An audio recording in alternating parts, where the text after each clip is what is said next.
दोस्तों न्यूज़ से आपको अहम खबर दे रहे हैं कि तौसा के वोकला के लिए सरदार फतेह मोहम्मद खान बुजदार लीगल कम्प्लेक्स का इफ्तिताह कर दिया गया। इस मौका पर सदर bar Sardar Atar Khan Margani advocate, general secretary Malik Shahad advocate ने वज़ीर आला पंजाब का शुक्रिया अदा किया। मुकर्रर ने क्या कहा, आइए आपको दिखाते हैं।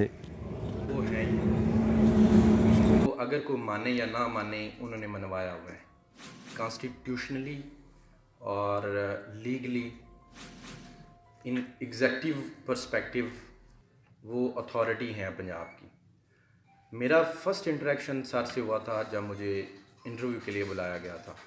10-15 ऑफिसर्स को इंटरव्यू के लिए। ये पुरवकार तकरीब सरदार फतेह मोहम्मद खान बुजदार लीगल कम्प्लेक्स के संग बुनियाद के मौका पर मुनक़िद की गई है। मैं अपनी और अपने वकला की जानिब से जनाब इज़्ज़त मआब सरदार उस्मान अहमद खान बुजदार, चीफ मिनिस्टर पंजाब, सरदार तैयब मोहम्मद खान बुजदार, सरदार मोहम्मद अजहर खान शैदानी का तहे दिल से शुक्रिया अदा करता हूँ कि जिन्होंने जूनियर वकला के लिए सरदार फतेह मोहम्मद खान बुजदार लीगल कम्प्लेक्स की सूरत में चैम्बर्स का तोहफा दिया। तो बहुत शुक्रगुजार हूँ आपका। Thank you sir.